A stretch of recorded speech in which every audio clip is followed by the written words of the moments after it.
आइए लल्लन टॉप अड्डे में मुलाकात करिए हमसे और सितारों के संग करिए सत्संग आमने सामने। 18, 19 और 20 नवंबर मेजर ध्यानचंद नेशनल स्टेडियम नई Delhi.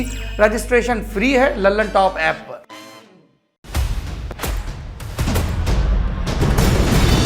In association with Himalaya Green Tea Tulsi.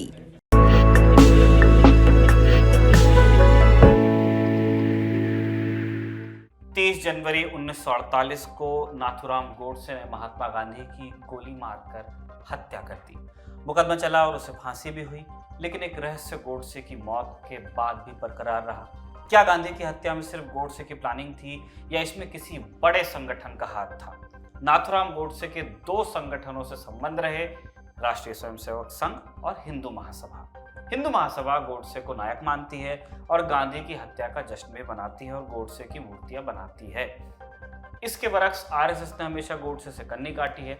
उनकी तरफ से कहा जाता है कि गोडसे ने आरएसएस की सदस्यता त्याग दी थी। हालांकि सच तो यह भी है कि गांधी की हत्या से पहले ही गोडसे ने हिंदू महासभा की सदस्यता भी छोड़ दी थी। संघ से गोडसे का कितना और क्या रिश्ता था, आज इसी के बारे में जानने की कोशिश करेंगे। नमस्कार, मेरा नाम है निखिल और आप देख रहे हैं तारीख, भारत के ऐतिहासिक किस्सों कहानियों से जुड़ा हमारा रोजाना का कार्यक्रम। नाथूराम गोडसे की पैदाइश 19 मई 1910 को हुई थी। पिता का नाम विनायक राव और मां का नाम लक्ष्मी था। नाथूराम से पहले दोनों की एक बेटी और 3 बेटे थे, लेकिन बेटे पैदा होते ही चल बसे थे। इसलिए विनायक राव और लक्ष्मी को यह विश्वास हो गया कि उनके परिवार में सिर्फ लड़की ही बच सकती है। इसलिए जब अगला लड़का पैदा हुआ तो उन्होंने उसे एक लड़की की तरह पाल पोस कर बड़ा किया। उसको कपड़े भी लड़कियों के पहनाए और उसकी नाक छेद कर उसे एक नथ भी पहनाई। यहीं से उसका नाम नाथूराम पड़ा। नाथूराम के भाई गोपाल गोडसे अपनी किताब में लिखते हैं कि नाथूराम के शरीर में देवता आते थे और उसे कई अलौकिक शक्तियां हासिल थीं, जिनसे एक बार उसने अपनी बड़ी बहन की बीमारी को भी ठीक कर दिया था। दावा है ये। 1929 में नाथूराम ने पुणे में 10वीं का इम्तिहान दिया, लेकिन इसमें वो फेल हुआ। इसी बीच कांग्रेस नेताओं से प्रभावित होकर उसने जुलूसों में हिस्सा लेना और पब्लिक में भाषण देना भी शुरू किया। इस दौरान उसकी मुलाकात विनायक दामोदर सावरकर से हुई और वो हिंदुत्व के विचार से खूब प्रभावित हुआ और उसने राष्ट्रीय स्वयंसेवक संघ की मीटिंग्स में जाना भी शुरू किया। साथ ही वो हिंदू महासभा के अखबार में संपादन का काम संभाला करता था। गोपाल गोडसे के अनुसार वो शर्मीले स्वभाव का था और रोजगार के लिए कभी दर्जी तो कभी फल बेचने का काम भी करता था। संघ और नाथूराम गोडसे के रिश्तों में तनातनी की शुरुआत एक किताब के चलते हुई। गोपाल गोडसे के पोते सात्यकी बताते हैं कि विनायक दामोदर सावरकर के बड़े भाई बाबूराव सावरकर ने एक किताब लिखी। इसका अंग्रेजी में ट्रांसलेशन नाथूराम गोडसे ने किया, लेकिन क्रेडिट ले लिया सरसंघ चालक गोलवलकर ने। इसी के चलते नाराज होकर 1942 में गोडसे ने एक संगठन बनाया और उसका नाम रखा हिंदू राष्ट्र दल। वही हिंदू महासभा से उसकी खटपट का कारण पार्टीशन का इशू था। 1946 में उसने इसी मुद्दे पर हिंदू महासभा से भी रिजाइन किया। हालांकि फिर भी गांधी जी की हत्या के मुकदमे के वक्त हिंदू महासभा ने नाथूराम का साथ दिया था। अब यहाँ पर एक प्रश्न जरूरी हो जाता है, क्या गोडसे ने आरएसएस से भी इस्तीफा दिया था? 15 नवंबर 1949 ये वो तारीख थी जब नाथूराम विनायक गोडसे और नारायण दत्तात्रेय आप्टे को गांधी की हत्या के आरोप में फांसी पर चढ़ाया गया।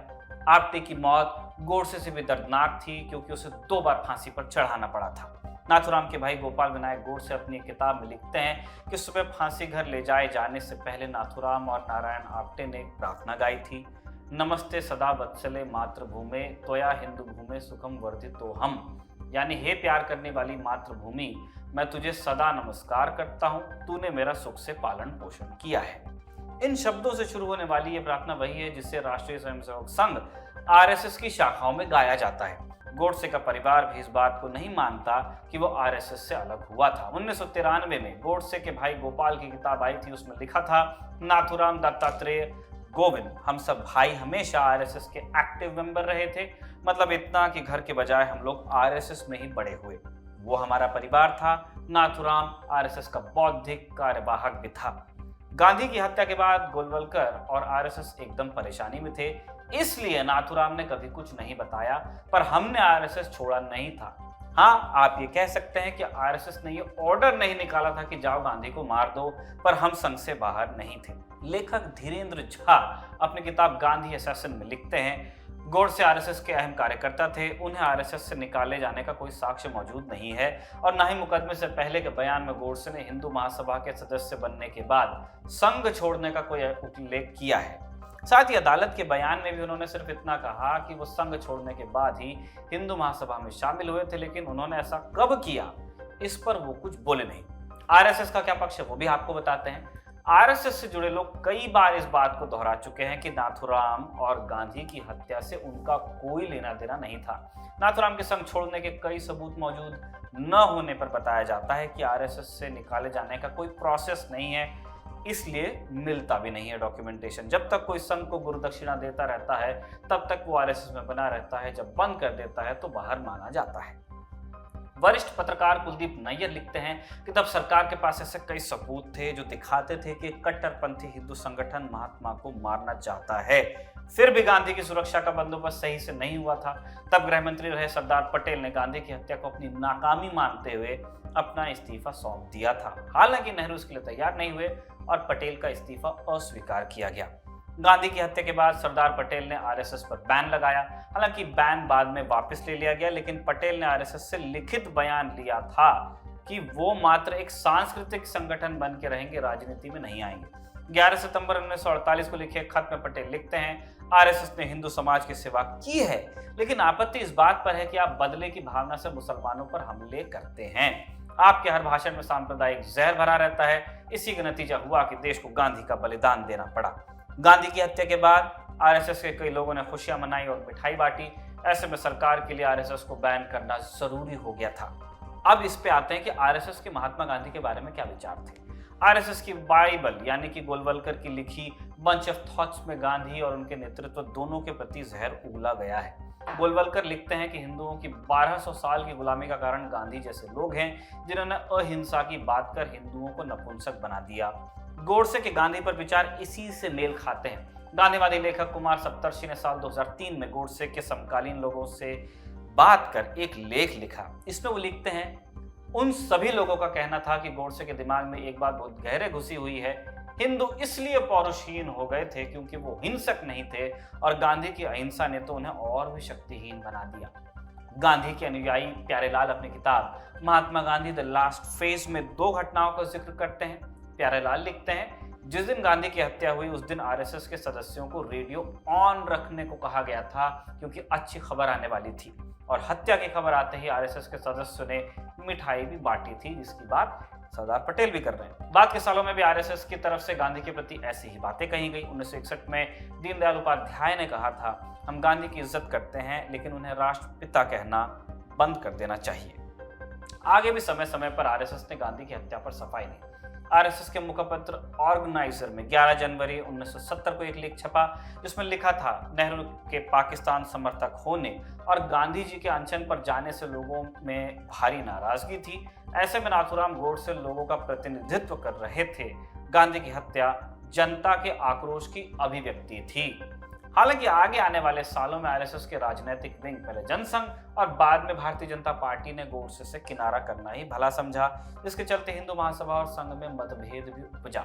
2019 में हिंदू महासभा के महासचिव मुन्ना कुमार शर्मा ने बीबीसी से बातचीत करते हुए इस बाबत कहा, आरएसएस अब गांधीवादी बन गया है, अब उन्हें गोडसे से दिक्कत होती है, जबकि सच ये है कि गोडसे हमारे थे और हम ये बात मानते हैं। वो आरएसएस के भी थे लेकिन वो अब ये बात नहीं मानते।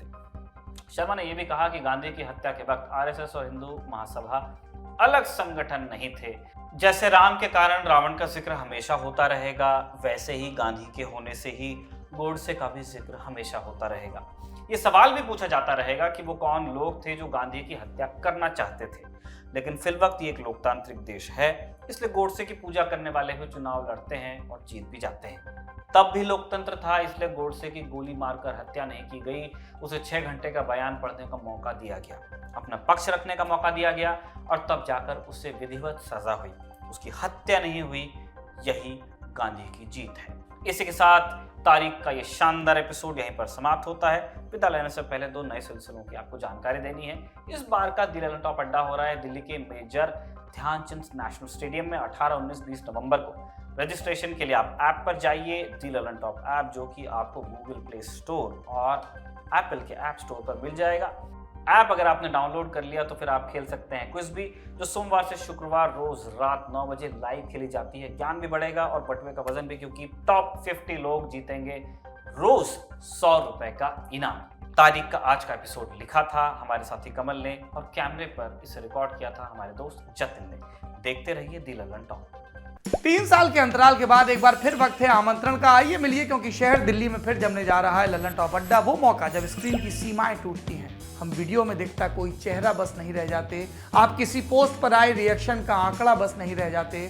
अपनी शिकायतों, उम्मीदों, उल्लास और प्रेम के साथ चले आइए। पता है, मेजर ध्यानचंद नेशनल स्टेडियम, तारीख 18, 19 और 20 नवंबर। इंतजार सिर्फ आपका। ये लास्ट लाइन बहुत चीखी थी, जल्लू जल्लू लाना।